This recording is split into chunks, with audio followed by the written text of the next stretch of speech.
بسم الله الرحمن الرحيم. الثالثة الاتصاف الانضمامي يستدعي تحقق الحاشيتين في ظرف الاتصاف بخلاف الانتزاع،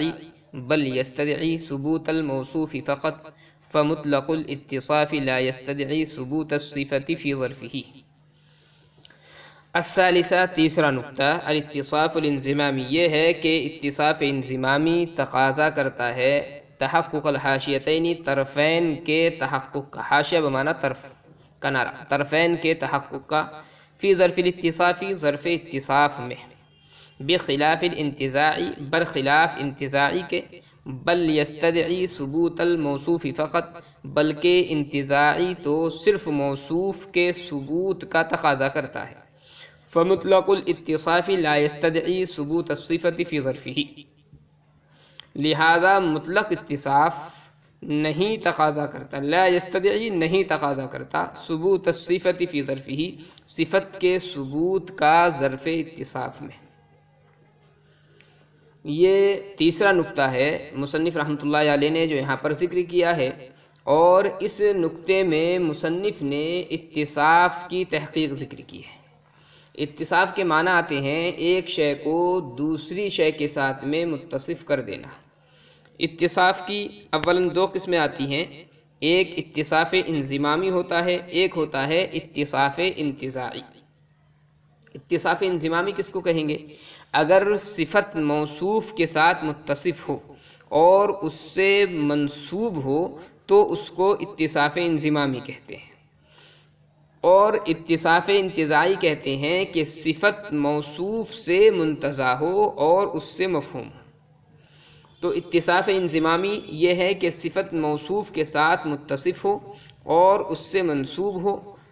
اور اتصاف انتزاعی یہ ہے کہ صفت یہ موصوف سے منتزع ہو اور اس سے مفہوم ہو۔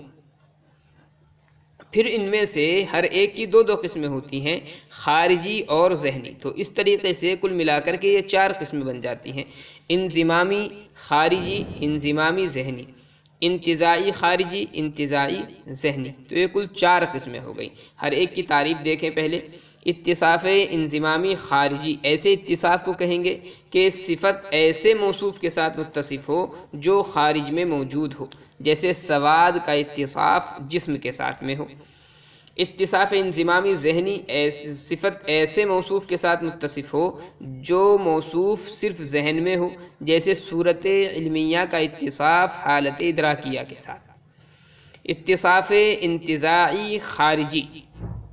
کس کو کہیں گے؟ صفت ایسے موصوف سے منتزع ہو جو خارج میں موجود ہو، جیسے فوقیت کا انتزاع آسمان سے۔ اور اتصاف انتزاعی ذہنی وہ اتصاف ہے جس میں صفت ایسے موصوف سے منتزع ہو جو ذہن میں ہو، جیسے کلیت کا انتزاع، کلی سے،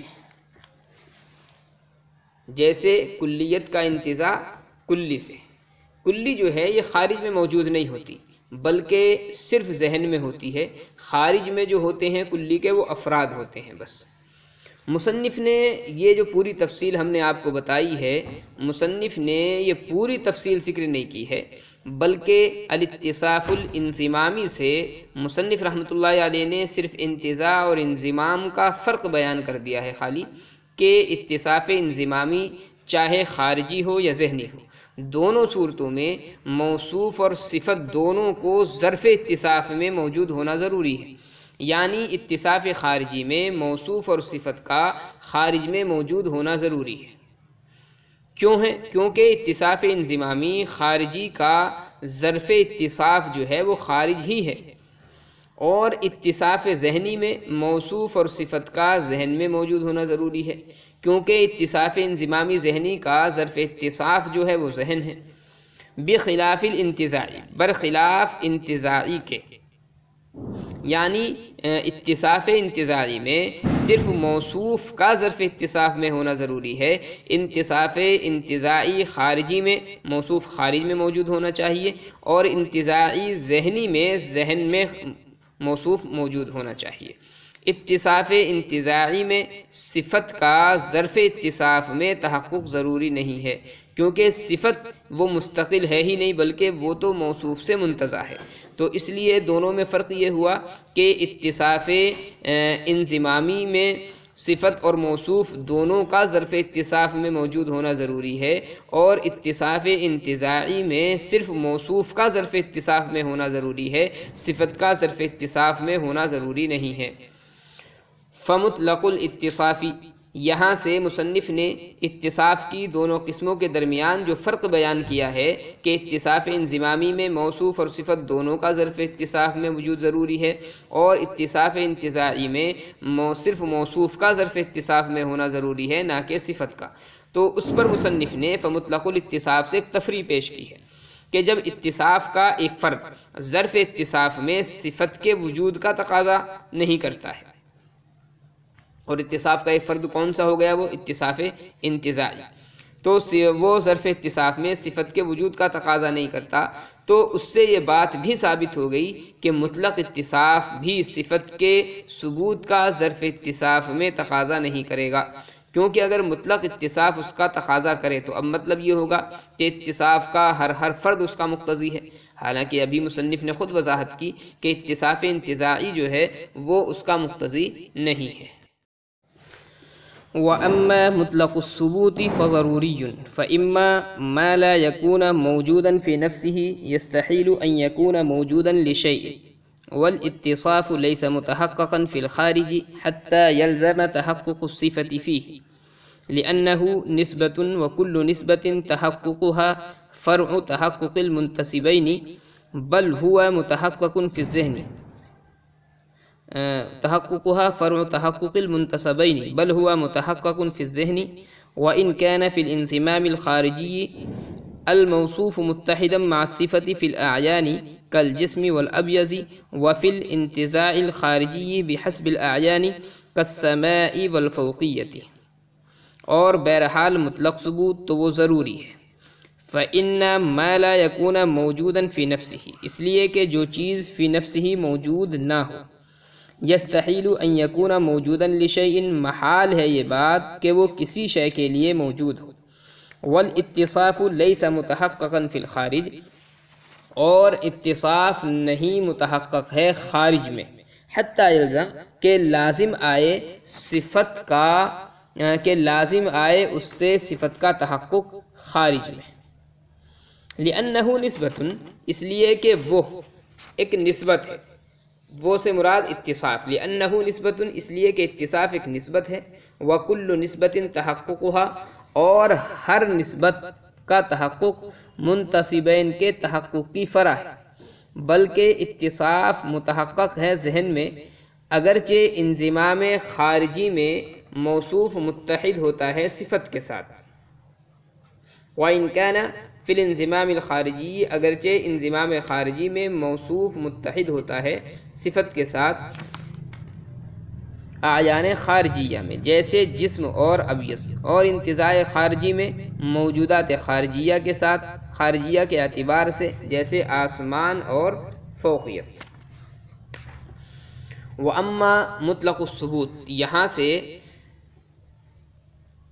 مصنف رحمۃ اللہ علیہ نے ایک اعتراض کا جواب دیا ہے۔ اعتراض یہ ہے کہ جب اتصاف انتزاعی میں صفت موجود نہیں ہوتی تو پھر وہ صفت بن کیسے سکتی ہے؟ صفت کا تو موجود ہونا ضروری ہے، ورنہ بغیر وجود کے وہ صفت نہیں بن سکتی۔ مصنف رحمۃ اللہ علیہ نے اس کا جواب دیا کہ ہم نے ظرف اتصاف میں وجود صفت کے ضروری ہونے کا انکار کیا ہے، نفس الامر میں صفت کا موجود ہونا ضروری ہے، اس کا ہم نے انکار نہیں کیا، کیونکہ اگر صفت نفس الامر میں موجود نہ ہو تو اس کو کسی دوسری چیز کی صفت بنانا ہی محال ہوگا، تو جس کا ہم نے انکار کیا وہ آپ کی مراد نہیں ہے، اور جو آپ کی مراد ہے اس کا ہم نے انکار نہیں کیا ہے۔ مصنف نے جواب دیا کہ ہم نے ظرف اتصاف میں وجود صفت کے ضروری ہونے کا انکار کیا، یعنی ہم نے اس بات کا تو انکار کیا ہے کہ صفت کا ظرف اتصاف میں وجود ضروری نہیں ہے، لیکن نفس الامر میں وجود ضروری ہے یا نہیں، اس کا تو ہم نے انکار ہی نہیں کیا۔ اب ظاہر بات ہے کہ نفس الامر میں تو صفت کا وجود ضروری ہے، ہاں ظرف اتصاف میں صفت کا وجود ضروری نہیں ہے۔ والاتصاف لیس متحققا، یہاں سے بھی ایک سوال مقدر کا جواب ہے۔ سوال یہ ہے کہ اتصاف تو منتسبین جو ہیں یعنی موصوف اور صفت، ان کے درمیان ایک نسبت کا نام ہے، تو اس نسبت کے تحقق کے لیے دونوں کی ضرورت ہوگی، حالانکہ آپ نے فرمایا کہ اتصاف انتزاعی وجود صفت کا تقاضا نہیں کرتا۔ تو ظاہر ہے کہ جب اصل ہی نہیں پایا جائے گا تو اس کے جو تابع اور فرع ہے یعنی نسبت جو کہ اتصاف ہے وہ کیسے پائی جائے گی؟ تو مصنف نے اس کا بھی جواب دیا کہ اتصاف اگر خارج میں ہوتا تو موصوف صفت کا خارج میں پایا جانا ضروری ہوتا، مگر اتصاف خارج میں چونکہ متحقق ہی نہیں بلکہ اس کا وجود ذہنی ہے، اس لیے صفت کا بھی ذہن میں پایا جانا یہ کافی ہے۔ وَإِن كَانَ فِي الْإِنْصِمَامِ، یہ جو عبارت ہے یہاں سے بھی ایک اعتراض کا جواب ہے۔ اعتراض یہ ہے کہ جب اتصاف انتزاعی میں آپ کے کہنے کے مطابق اتصاف خارج میں موجود نہیں ہے بلکہ ذہن میں ہے، تو پھر اتصاف انتزاعی اور انضمامی کی جو تقسیم ہے وہ خارجی اور ذہنی کی طرف کیوں کی گئی ہے؟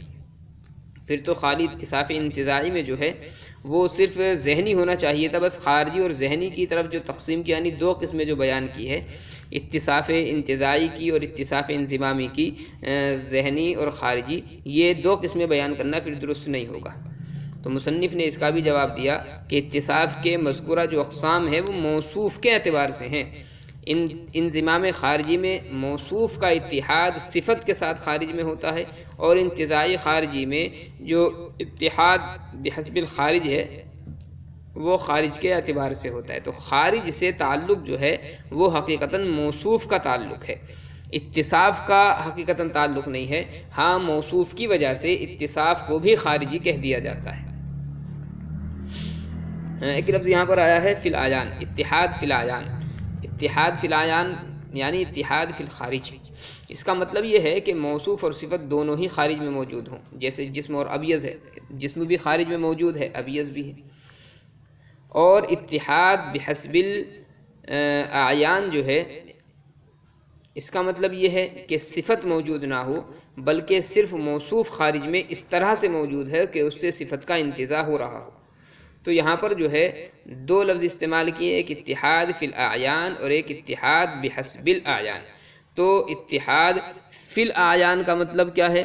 کہ موصوف اور صفت دونوں خارج میں موجود ہوں جیسے جسم اور ابیض، اور اتحاد بحسب الاعیان کا مطلب یہ ہے کہ صفت موجود نہ ہو بلکہ صرف موصوف خارج میں اس طرح سے موجود ہو کہ اس سے صفت کا انتزاع ہو رہا ہو، جیسے آسمان اور فوقیت۔ خارج میں صرف آسمان کا وجود ہے اور فوقیت خارج میں موجود نہیں ہے بلکہ فوقیت جو ہے وہ اس سے منتزع